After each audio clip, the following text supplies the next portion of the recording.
I will build a duplex to live with my parents, and you will have to help me out with $100,000. You don't have any veto power. What belongs to my daughter-in-law is ours, isn't it? My husband and in-laws have said so, and have tried to build a house on the land I inherited, but I will never let that happen. I told them a fact, but I'm already single. My name's Sarah, and I'm a 34 years old office worker.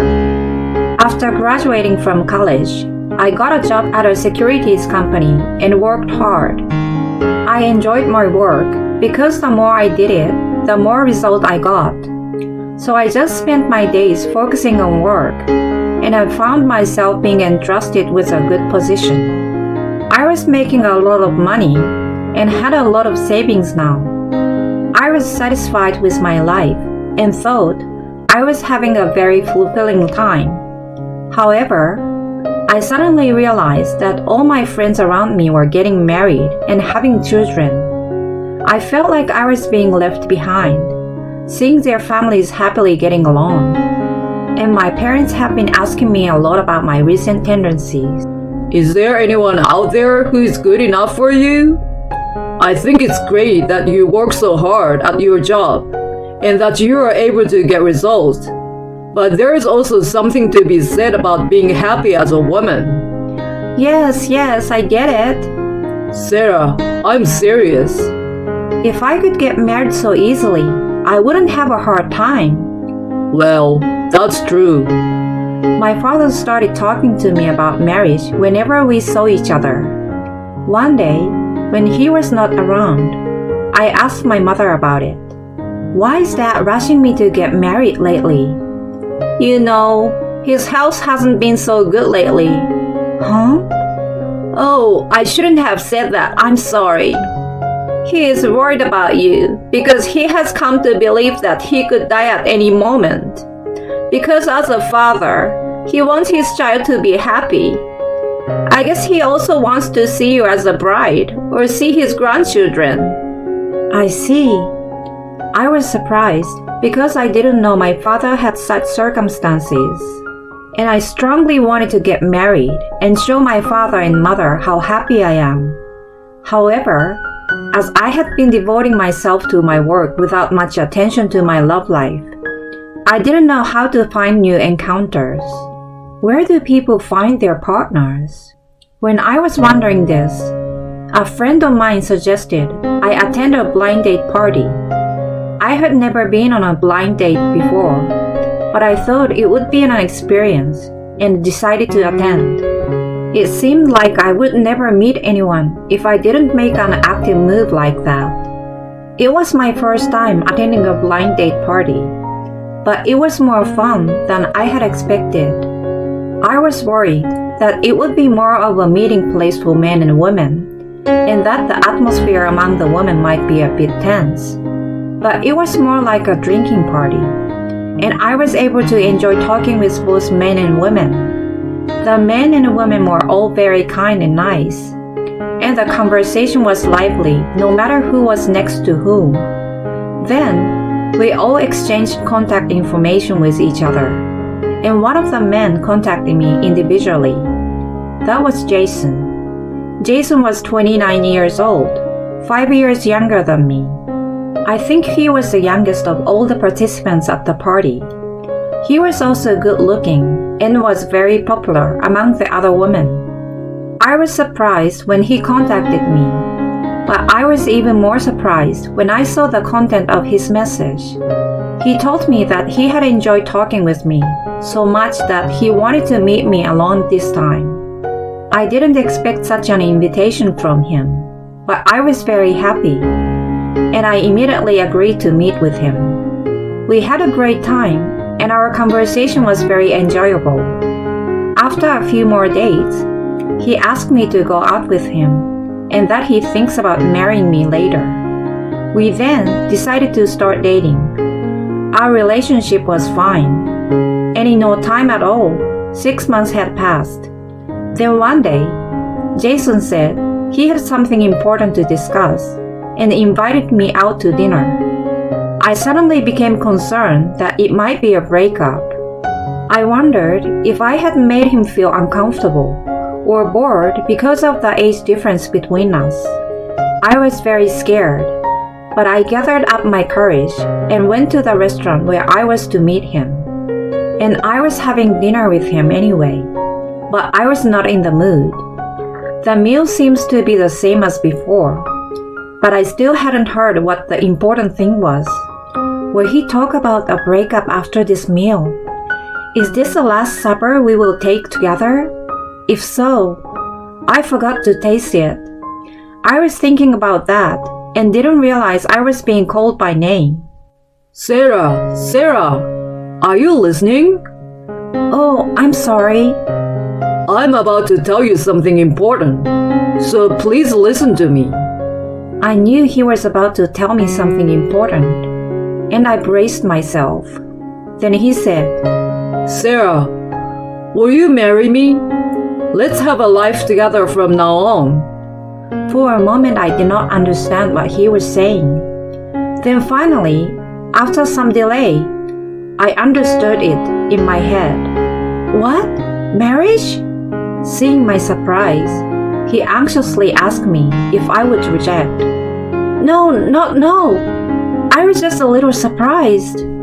I took a deep breath, looked Jason straight in the eye, and replied, I'm very happy to be together with you. Jason looked very happy when I accepted his proposal. I couldn't stop smiling. I had not expected a marriage proposal in such a short period of 6 months of our relationship. So I thought he was completely on the break track. And since I was in such a state, the proposal made me many times happier. Then we reported our marriage to each other's parents. My father and mother were very happy and congratulated us many times. After the wedding greetings and the meeting of both families, we were successfully married. Many of my friends and colleagues congratulated us at the wedding, and I felt my happiness growing. Then, we went on our honeymoon and started our life as husband and wife. My honeymoon with my husband was very happy. I was surprised at how happy I was just to be with the person I loved all the time. Sarah, welcome home. Dinner is ready. Oh, thank you. My husband always finishes work earlier than me and arrives home before me, and he prepares dinner for me. I used to prepare dinner by myself after coming home from work after a long day of work, and I'm extremely grateful to him for doing that. Thanks to my husband's hard work, I'm able to focus even more on my work. As I ate my husband's home-cooked meals, I felt deeply happy that I had married him. I was able to fulfill one of my filial piety by showing my father how I got to be a bride, and living with my partner was definitely the happiest time of my life. However, I would later come to regret that this marriage was a mistake. The first signs of this began to appear about 6 months after our marriage. One day, I looked at the bank book of our couple's shared account, and there was a withdrawal that I didn't remember. For some reason, $500 had been deducted from our shared account. We put a little money into this account every month, but I had never made a single withdrawal. So my husband was the only one. I was a little worried and asked my husband about it. I don't think it's a good idea to withdraw money without permission. And I don't think it's a good idea to keep quiet about it to your partner. Jason, what did you do with this money? My husband was a little upset when I showed him the bank book. That's because, well, actually, it seems that Grandpa broke his arm, so I gave him money for his hospitalization and treatment on short notice. Oh, really? But I didn't have any money in my account, so I hurriedly took money out of the shared account. I see. I'm sorry I didn't tell you, but I was going to put it back when I got paid. I see. That's all right then.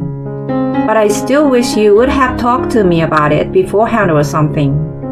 I'm sorry. I will be careful next time. He said and apologized repeatedly, so I decided to forgive him for the time being. However, after that, my husband regularly withdrew money from the shared account without my permission. Each time I asked him what he used the money for, he gave me a reasonable excuse, but I gradually became suspicious of him. Then, I couldn't stand it any longer and went a little hard on my husband. Hey, you're spending too much money on your own, don't you think? And Jason, you don't put money into the shared account at all anymore. I want you to explain to me what's going on, because if you don't, I won't be able to trust you anymore. When I said this angrily, my husband started to get upset. I'm using the money for our family. The money in our shared account is ours to begin with. So what's wrong with me spending it? I'm not saying you shouldn't spend it. I'm saying don't spend it on your own. I told you, I'm using it to pay for Grandpa's medical bills. Why are you? His grandson paying for it. Isn't it supposed to be paid for by your mother or father? Well, that's... Don't try to cover it up with a lie. When I said that, my husband was driven into a corner and suddenly said something outrageous. Then, do you want a divorce? What? Divorce? If you doubt me that much, it will be difficult to continue our marriage. Wait a minute. I'm not thinking that much about divorce. Then be a little nicer to me. I'm spending the money in our shared account, and I'm sorry for that too. Okay. I was still in love with my husband at this time, and I didn't want to get a divorce because then I wouldn't be able to show my parents their grandchildren's faces. However, I would later regret that I should have divorced him quickly at that time. Since then, my husband has become a little cold toward me. He used to prepare dinner for me, but he stopped doing housework. And lately, when I come home, more often than ever, my in-laws are there. Molly and Ronald, what is going on with you? I'm here to see my son. Is it a bad thing? Sarah, how can you walk till late while we are here? Did you not want to see us? No, it's not like that. She's a workaholic. She's also a tightwad when it comes to money. Well, that's an apt description. My in-laws laughing at me and making fun of me. I was fed up with the situation where I came home from work and my in-laws were there. This would still be better if I worked more overtime and came home just before the last train. After that, my in-laws would come over to my house and my husband would have a friendly chat with them. I also thought it was kind of weird because as soon as I come home from work, they will leave as if this is a sign. My mom and dad would leave quickly because you always looked so uncomfortable. I was shocked when he really said something like that to me. Was it my fault? I'm just working hard. Why should I be told such a thing? I was starting to get pretty stressed out over my husband's attitude and my in-laws' attitude. Besides, while I was working so hard, my husband was having a nice conversation at home with his parents, who came home before me. Just thinking about that made me feel really angry. Furthermore, since I'm currently paying for all of our living expenses, I'm also responsible for the utilities and food that my in-laws spend when they're at our home relaxing on their own.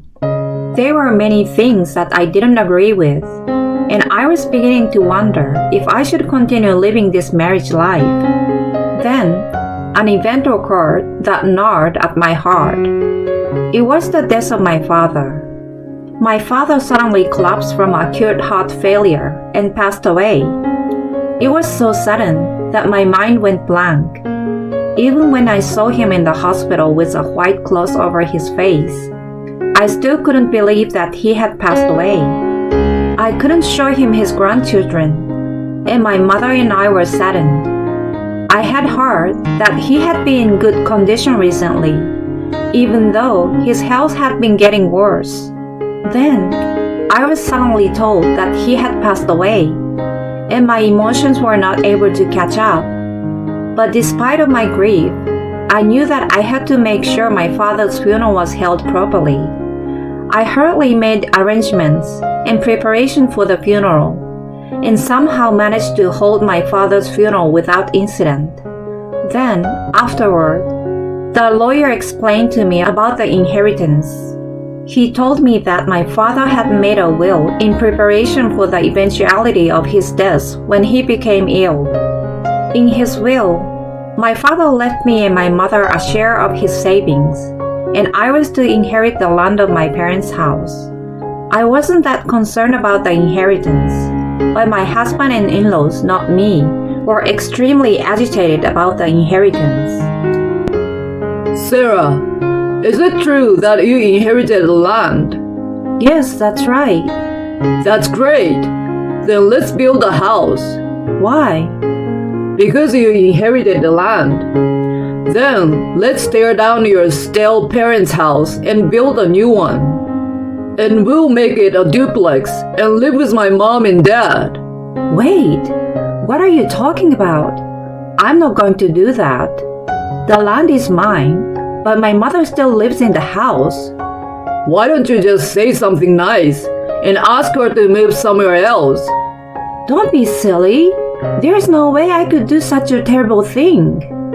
What the hell? We are a couple. You could at least listen to me a little bit. Every single time you ask me for something, it's too much. I'm not asking you to do anything unreasonable. Living with my parents and building a new house, those are two things I'm asking for. Nothing too hard. I'm saying that's unreasonable. I didn't think my husband could be this difficult to talk to. But I would never let him build a house.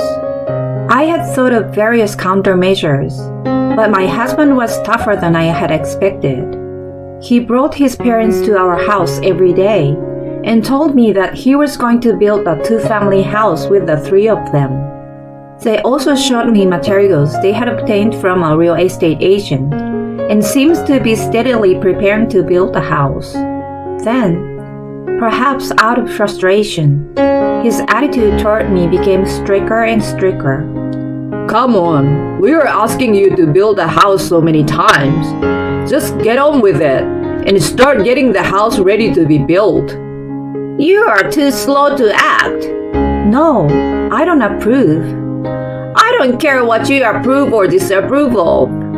You married Jason. You do what he says.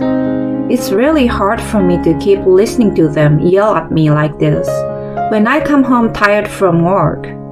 But I don't leave it at that. I'm secretly making preparations. Then one day, my husband and in-laws must have gotten impatient because they tried to subdue me by raising their voices and looking even scarier than usual. I'm going to build a two-family house to live with my parents, and I want you to help me with $100,000. You don't have any veto power. We are already on the verge of moving forward with a real estate agent. What belongs to my daughter-in-law is ours, isn't it? My husband and in-laws have said so, and have tried to build a house on the land I inherited. But I will never let that happen. I told them a fact, but I'm already single. What are you talking about? My in-laws are upset by my statement. Jason, have you forgotten that you stuck divorce papers in my face? You have been shoving filled out divorce papers in my face lately when things don't go your way. I have filed them. I'm sick of you threatening to build a house on my inherited land. So I let you become strangers to me. Then the land will no longer be any of your business. Bullshit. I don't accept that. That's right. That divorce is null and void. I will sue you for divorcing without permission. The in-laws were furious with me, but I couldn't lose. I'm sorry, but divorce is final because Jason, you're having an affair. Me? What are you talking about? You don't have to be so defensive.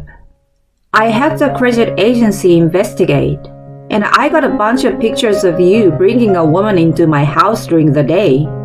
I also found out that you quit your job without my knowledge. No wonder you've been spending all the money on the shared account. But I'm going to make you pay for it. I'm going to make sure you pay alimony for the affair. My husband and my in-laws became pale and lost their words. For now, can you just pack up your stuff and leave? This apartment is rented in my name. If you continue to stay here, I will call the police. Wait a minute, police? From my point of view, it's more disturbing to have strangers in my house. I said that and took my phone and made it easy to understand. Let's see, it was 911. I said. Then my husband and in-laws rushed out of the house. I immediately locked the door. After that, I filed a claim for alimony against my husband and the adulterer through a lawyer.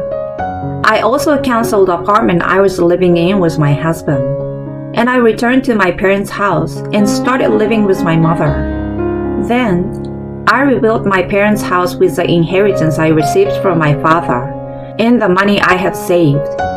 The house was made barrier-free so that it would be easy for my mother to live in even if she became old and her legs and hips deteriorated. And the other rooms were also made new and comfortable for her. My mother was very happy with the new house, and I was also happy to see her like that. By the way, my ex-husband and in-laws are now spending their days in a state of isolation, not being taken seriously by anyone around them. They had been bragging to the neighbors that they were going to build a new two-family house, but as a result, they were abandoned by me. There was no more talk about the new house. And then, word spread about my ex-husband's infidelity, so the neighbors are giving them the cold shoulder. Furthermore, my ex-husband has already quit his job, so my in-laws are now paying the alimony that my ex-husband has to pay every month on his behalf, while supporting him who doesn't work.